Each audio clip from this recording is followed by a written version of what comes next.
কিছু কিছু গল্পের শেষটা যে এতটা কষ্টের, এই গল্পটা না শুনলে কখনোই বুঝবে না। তো পুরো গল্পটি শুনুন। একটি 19 বছর বয়সী মেয়ে তার প্রেমিকের কাছে গিয়ে বলে, আমার 20তম জন্মদিনে তুমি আমাকে কি উপহার দিবে? ছেলেটি মুচকি হেসে বলল, এখনো তো অনেক সময় আছে, আর সময় হলে তুমি তোমার জন্মদিনের উপহার পেয়ে যাবে। বেশ কিছুদিন যাওয়ার পর একদিন হঠাৎ করে এই মেয়েটি অজ্ঞান হয়ে যায়। বাসার সবাই বেশ অস্থির হয়ে যায়, কিছুই বুঝে উঠতে পারছিল না কেউ কি হয়েছে মেয়েটার। তারপর সবাই মিলে তাকে হাসপাতালে নিয়ে গেল। হাসপাতালের ডাক্তার অনেক পরীক্ষা নিরীক্ষা করার পর তার পরিবারকে জানালো, সাদিয়ার হার্টে একটা ছিদ্র ধরা পড়েছে। এখন যদি খুব তাড়াতাড়ি হার্ট পরিবর্তন না করা হয়, তাহলে হয়তো সাদিয়াকে আর বাঁচানো সম্ভব হবে না। সবাই এই কথাটি শুনে কান্নায় ভেঙে পড়ল। সাদিয়ার মা বাবা কিছুতেই মেনে নিতে পারছিল না। সাদিয়ার প্রেমিক সাকিব তার বিষয়ে ডাক্তারের কাছ থেকে সবকিছু শুনে বলল, এ কিছুতেই হতে দিবে না সে।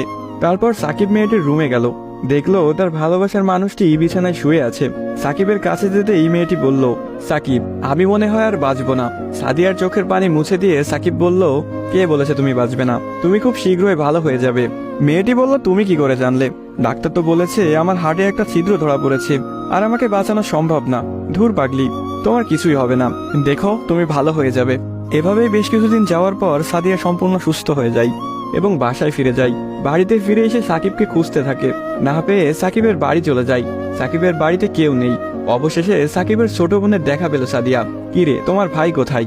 সাকিবের বোন কোনো কথা না বলে হাতের ইশারা করে সাকিবের রুমটা দেখিয়ে বলে উঠল, টেবিলের উপরে আপনার জন্য একটা চিরকুট রাখা আছে। সাদিয়া কথাটি শুনে রুমে গিয়ে চিরকুট হাতে নিয়ে পড়তে শুরু করলো। প্রিয়তমা, আমি জানি যেদিন তুমি এই চিরকুটটি হাতে পাবে সেদিন তুমি সম্পূর্ণ সুস্থ হয়ে যাবে, সবকিছু ঠিক হয়ে যাবে আগের মতো, যেমনটা আমি তোমাকে বলেছিলাম। আমি বলেছিলাম না কিছু হবে না, দেখছো তাই হয়েছে। তুমি আমার কাছে 20তম জন্মদিনের উপহার চেয়েছিলে না? অনেক ভেবেছি, কিন্তু তোমাকে কি উপহার দিব ভেবে পাচ্ছিলাম না। তোমার অসুস্থতার কথা যখন ডাক্তারের কাছ থেকে শুনলাম, যখন বললো একটা হার্ট খুঁজতেছিল, তখন মনে হলো তোমার জন্য এর চাইতে ভালো কোনো উপহার হয় না।